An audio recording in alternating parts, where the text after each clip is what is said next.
much, everyone, and welcome to the Arizona Caregiver Coalition's 2022 Arizona Caregiver Day at the Capitol event.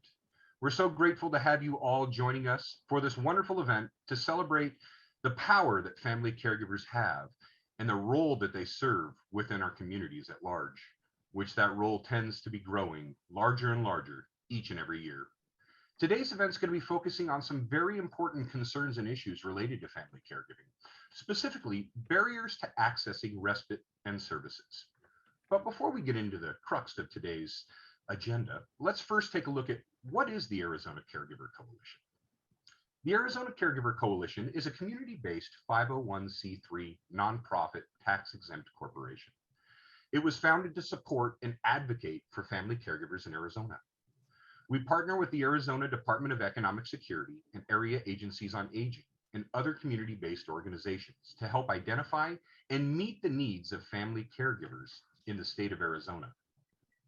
Our mission is to improve the quality of life for family caregivers across Arizona through collaborative partnerships, through advocacy, resources, and respite support. The vision for the Arizona Caregiver Coalition is that Arizona family caregivers have hope and resources to overcome obstacles of care in our urban and rural communities alike. What we do is we have a commitment to caregivers of any type, regardless of their reason for their caregiving role. We have the Caregiver Resource Line, respite care for caregivers, advocacy for caregivers, their family and friends, and more that we continue to work on to bring the issues related to family caregiving to the forefront of those that make decisions from a policy level and for those within our local communities as well, so they can be more aware of the impact that family caregivers has on us individually, but as a community and as a state at large. What we can expect from today is, let's take a peek at some of our agenda items. We're going to have some policy updates. AARP is going to talk to us about what is going on from a policy perspective related to family caregiving. We're going to have some updates on your rights regarding Medicare and being appointed as a representative.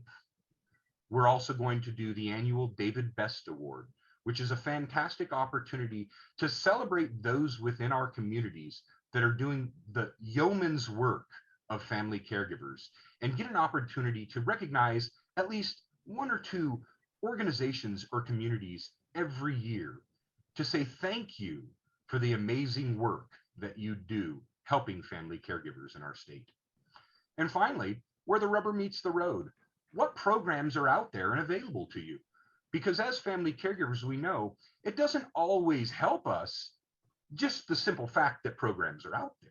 What we need is the information on how to effectively access those resources and to be put in touch with the right people so we know how to navigate the ever-changing system of social services so our loved ones can actually take advantage of what is out there so these programs become more fully utilized and the support that is out there is able to be taken advantage of by family caregivers earlier in the caregiving process. First, let's go ahead and take a look at our next agenda item. Our policy updates are going to be brought to us today by State Director for Advocacy of AARP Arizona, Brendan Blake. Brendan has been with AARP in multiple capacities since 2016. He focuses on advocacy work at the local, state, and federal levels, working on a variety of issues such as transportation, financial security, and healthcare. Brendan was born and raised in Phoenix and has a master's degree in both social work and public administration from Arizona State University. Without further ado, let's go ahead and turn it on over to Brendan Blake with AARP Arizona. Brendan? Thank you, Brandon, if that's not confusing enough. It's good to see you again. Good morning, everybody. And I'll also be just doing a quick introduction. Thank you all for joining us today.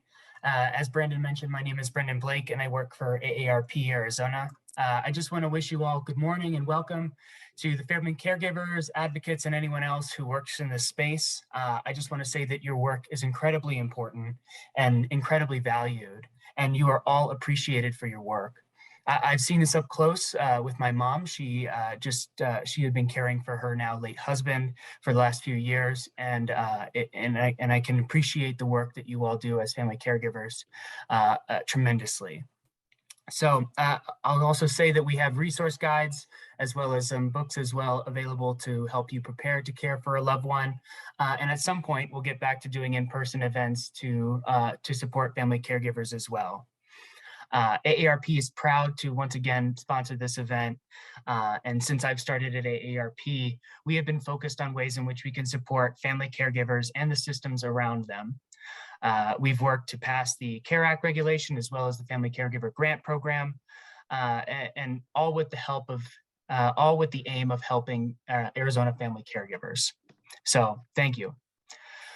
So as he mentioned, we're going to get into some policy stuff today.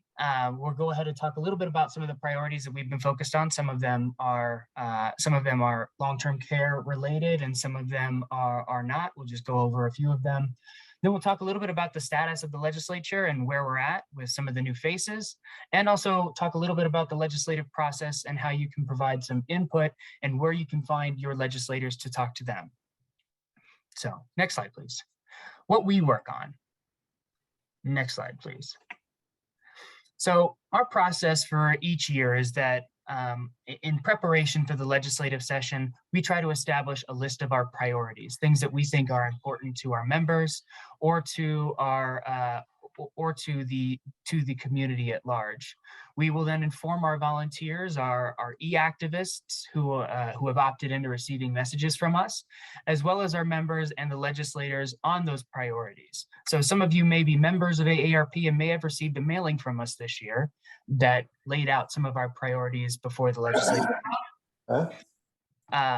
So even before we get to the legislative session, we also will prepare for specific issues. So if you're working on an issue for a couple of years, you don't just stop when the legislative session stops. You keep working with your champion and also any other advocates that you're working with in the interim as well. Next slide, please. So looking at our 2022 priorities, we have a system that helps us track pieces of legislation, and we've been busy this year. We have tracked just over 55 pieces of legislation from both chambers this year. And as you'll notice, the majority of them come in the form of long-term care. We have tracked around 17 or so bills that may be a little bit, that may be plus or minus a couple, but we have tracked around 17 bills regarding long-term care. And what we mean by that is we use it as an umbrella term. It can be anything from family caregivers to home and community-based services to long-term care facilities, things like that. Anything sort of under that scope we've been focused on. In addition, we've been working on this thing that we call Work and Save. The bill number is there for you. What Work and Save is it allows people, especially those who work for small businesses, who don't have access to a 401k, to have access to retirement savings. As many of you know, one of the biggest issues affecting not just Maricopa County, but the entire state is affordable housing and the rise in homelessness, especially amongst seniors. We've been working as it relates to a package of bills on this, and also transportation. Some of you may be familiar with what Prop 400 was. In 2004, I believe it was, there was a ballot measure in Maricopa County to have a half-cent sales tax to pay for things like the light rail or freeway system. That's due for an extension. As well as we've worked on utilities this year and prescription drugs. All of these with the goal of making sure that consumers are thought of. And we also want to consider that people who, to bring this to a caregiving bend, we also want to make sure that people have access to resources. So we know that caregiving is a huge financial strain on individuals. And so if there was more money that they had saved while they worked, if they are no longer able to work, that's an avenue that we're hoping to explore. So we know that all of these things can be interconnected. So these are some of the priorities that we've worked on. Excuse me. Next slide. So the state legislature and the state legislators. Next slide, please.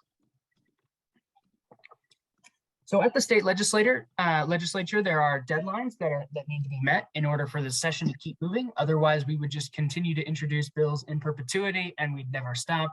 And I'm sure that even the legislators wouldn't enjoy that. We have a bill introduction deadline, which is around the beginning of February. The House and the Senate may have slightly different dates. For instance, the House this year even limited the number of bills that their members could introduce to 7. And then you get to what is the last day of committee hearings in the bill's chamber of origin. So a bill has to be heard in a committee by this time, which is around the end of February. The appropriations committees, because they handle so many bills, they get an extra week. And that week is also what's called crossover week. And if a bill has not been heard in a committee by that week, the bill is effectively dead and it no longer can move. Although there are some legislative maneuvers that allow you to revive bills and things like that, but we won't get into that. Essentially, a bill has to keep moving in order for it to stay alive. And we also have the same end of committee hearings in the opposite chamber as well, which happens at the end of March.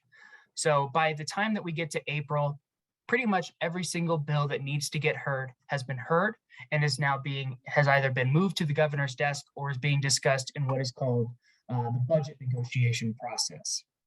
And in that process, last year, we took a couple of months to go through the budget negotiation process. And what that means is any bill that has funding attached to it then gets discussed as they try to wrangle the votes or what they call whipping the votes in order to get a budget passed. So right now, we are just past crossover week. We are starting to see bills being heard in the opposite chamber. We are seeing a lot of bills on the floor of both the House and the Senate get moved, so that way they can get to the process of hearing bills from the other side. Next slide, please. So let's talk about the state legislators and some new faces. So I always kind of try to give a disclaimer here that whether it be myself or our intern or whoever else I'm talking to as it relates to the state legislature, that a lot of people, including myself before I started working at AARP, were unaware that they had people representing them at the state level, not just at the congressional level. In addition to the congressional districts that we also have legislative districts. These are state specific, meaning that we have 90 total, or 30, I should say, 30 legislative districts. Everybody lives in one legislative district in Arizona, and each legislative district has 3 people representing that one district. They have 1 senator and 2 representatives. So a total of 90 legislators. In the Senate, you have 30, House 60, and the majority party is the Republicans in both houses. However, that majority is very slim. The Republicans in the Senate have 16 Republicans and 14 Democrats, and in the House, it's 31-29. So this means that there are very tight margins, and that technically, as a rule of thumb, it's easy to remember that in order to get something passed, you need 50% plus 1, which is exactly what the Republicans have in both houses. And in order for anything to get passed, they'll need their entire party on board. But since the margins are so slim, they actually need to recruit some help from Democratic members as well in order to get things passed. Though they will say that the majority of things that they'd like to get passed, they'd like it to be bipartisan. And AARP as a nonpartisan organization really appreciates those efforts as well. So in terms of new faces, we have had 13 new legislators this year. Some of them are moving just simply from the House to the Senate. But with 13 new faces in either chamber and only very, very slim margins, it creates there's a lot of new personalities to integrate there. And it means that there's certainly opportunity for some turmoil there. So next slide, please. Let's talk a little bit about some of the important bills that we've been discussing this year at the legislative session for the last couple of months. So these are all bills that are related in some way to long-term care, caregiving, and long-term care facilities. They are divided by Senate and House bills. These are all the bills that are still alive. We even have one bill there, 2157, that is signed and is now passed, which is great because it did have a March deadline. Essentially, I'll go over, highlight a few here. The licensing board for the nursing homes is due for an extension, and which is what Senate Bill 1202 does, as well as 1242 requires fingerprinting for those applying for nursing home licenses. There was an issue that came up last year as it relates to this issue with a nursing home administrator who had some legal troubles in the past, and that was not caught by the licensing board. And so now they are trying to put fixes into place in order to aid that. One specifically related to caregivers is that if you live in an RV park and you have somebody living with you, your landlord with 1257 would not be able to charge you for somebody living with you. You will be allowed to have somebody stay with you in your home to help care for you, which is great news, and something that we're certainly very supportive of. A lot of these bills are related to home and community-based services funding. So we have bills on either side of the chamber that work to get this done, and we are very supportive of that as well.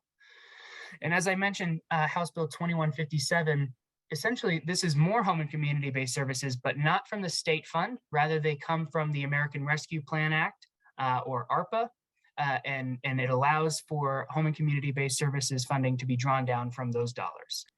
Lastly, I'll mention a couple of bills from Representative Tim Dunn, who has been a huge advocate for long-term care, is 2393, which is an audit of adult protective services, which we also advocated for last year, as well as 2397, which makes emotional abuse a form of abuse, which we are wholeheartedly in agreement with. Next slide, please. So how can you get involved? Next slide, please. Well, the first thing you can do is contact your legislator. You can call or email them. Their emails are available on the azleg.gov, which is the AZ legislative website. And just as a quick shorthand for knowing a legislator's email, it is usually their first initial last name. So mine would be B Blake, and then at azleg.gov. So it's all they try to keep it as simple as possible so you can get in contact with them. But if you're not sure who your legislator is, still go to azleg.gov. You'll move your mouse over to the members tab. You'll click on the link of who is my legislator. It'll bring you to another link that that'll redirect you to what's called the district locator. You'll enter your address into the district locator. And then once it tells you the legislative district that you reside in, then you go back to the AZLeg website, and then you can look at the member roster and find your legislator. So remember, you will have 3 people representing you, 2 House members and 1 Senate member. And all of them are, I can say this with some certainty, all of them are very responsive to their members. It's important to remember that legislative district votes, so when elections come around, and they are reelected every 2 years, when elections roll around, they are very responsive to their constituents because so few people vote in legislative district races. They usually vote at the top of the ballot, whether that be for senator or governor or president. They don't usually go all the way down and vote for their legislative district members. So they are very receptive to them because they know that every vote counts. So you can contact your legislator either via call or email. The second way you can do this is you can join the request to speak system. This is also known as the RTS system. And in order to get part of the RTS system, you have to go onto the legislative website and create an account. Now, in order for the account to be activated, you'll need to go down to the legislature, or if you live in Tucson, I believe there is a location that you can go to in Tucson to get your account activated. But what this allows you to do is it allows you to weigh in on very specific bills in the system that the legislators see when they pull it up in their committee hearings. They can see who is weighing in on what issue, whether they're for or opposed or neutral on a bill, as well as the comments, any comments that you put regarding that bill. So AARP uses the request to speak system often. We'll put some talking points in there as it relates to the reason why we support or oppose a bill. And that way the legislators have access to that information as we're discussing bills. So the last way that you can get involved is you can join an organization. I have shamelessly plugged my email here once again. So if you would like to join an organization that is involved in whether it be long-term care or other issues, there are a number of organizations that do work in the at the legislature that are always looking for members or people to help them out, push their efforts forward. AARP is certainly one of those organizations. You can always join an organization, get on one of their mailing lists, so that way you can be kept up to date on some of the things that are going on at the legislature. Next slide, please. With that, that is the end of the presentation that I have, and I'm happy to answer any questions that you all have. Brandon, I'm not sure how the Q&A session will go. Are we going to just go through the chat, or?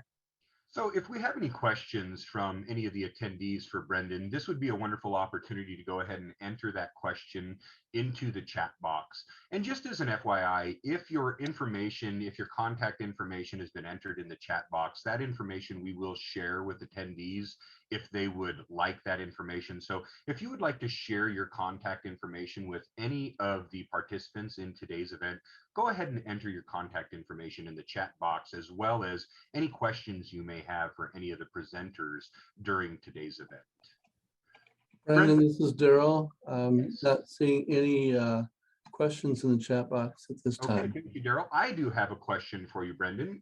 I noticed that when you took a look at your legislative priorities for this upcoming year, some of the key ones that you had touched on in that slide were transportation, housing, specifically affordable housing, and prescription drugs. And I know as family caregivers, these are three very, very important expenses that we have to manage on a month-to-month basis.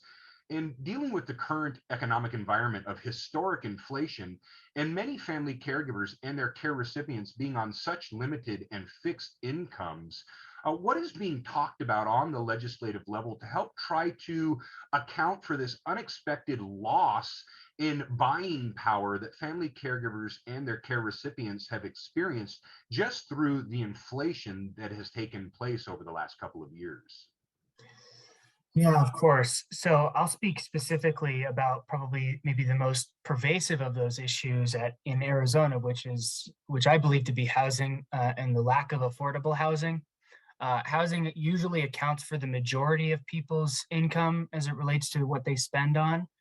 The legislature is keenly aware of the issues related to the housing crisis that we're having. There's currently a package of 5 bills that will help to address both the issues surrounding people currently experiencing homelessness, as well as hopefully the issues of needing more affordable units. We just simply don't have enough. And so as a result of that, it's imperative that we continue to work on that to make sure that we have affordable units available. Now, I would like to point you in the direction of a couple of resources as it relates to housing, whether you are a renter or a homeowner. Through the American Rescue Plan Act dollars, we have a couple of funds that are available to us that you can apply for assistance if need be. There is the HAF program, HAF, which is the Housing Assistance Fund, or the Homeowners Assistance Fund. So if you are a homeowner and are having trouble with some of your expenses as it relates to your home, whether that's your mortgage payment or something of that nature, you can apply for those funds. If you are a renter, there is the ERAP program, or the Emergency Rental Assistance Program. That is essentially the same thing, that if you're struggling to pay rent, there is a fund with some dollars available to you as well. In addition to those 5 initial bills, Brandon, there's also another bill that is being discussed from the Maricopa County Treasurer's Office, and he is trying to get a bill passed that will help seniors with their property tax payments, so that way they don't lose their home they don't lose their biggest asset in retirement or whatever the case may be over a few $1,000s of property tax payments. So there is another bill as well that's working on that. Brandon Blake, this is Daryl again. In the Hi, chat, Daryl. hi. In the chat, we have a question. Has there been discussion regarding fingerprinting barriers in rural areas and with those serving Native Americans? So fingerprinting has been a bit of a concern as it relates to, as I mentioned, from 1242, Senate Bill 1242. The only other place that I've seen fingerprinting discussed, and I think I did see this question as well, around let me pull up the other bill that it was referring to. 2049? 2049, thank you. As it relates to 2049, they have the requirement there for that one would be that volunteers who wish to volunteer for a long-term care facility must also be fingerprinted, which there is some concern that may harm the already growing problem of a lack of staffing issues. But in terms of access to fingerprinting, I have not seen anything of that nature at the legislature. All right, thank you. Wonderful. Well, thank you so much, Brendan. It's always a pleasure having you on and bringing us up to speed on the many and varied things that AARP Arizona is able to do for us, not only as family caregivers, but for the entire demographic that not only we serve, but we ourselves happen to find ourselves in as family caregivers. We find ourselves as family caregivers oftentimes through no decision or choice of our own, but through an unexpected event. So knowing that there are resources and advocacy groups like AARP Arizona there for us when the need comes on suddenly and unexpectedly is a huge relief, I know, as a family And she caregiver. didn't get that. So thank She you didn't so get much, that over and Brendan. over We're and really over again. grateful for having you on. And we look forward to seeing you again and hearing more about all of the wonderful things that AARP Arizona continues to do for our communities here, not only in Arizona, but nationwide. Thanks, Brandon. Appreciate it. Thank you.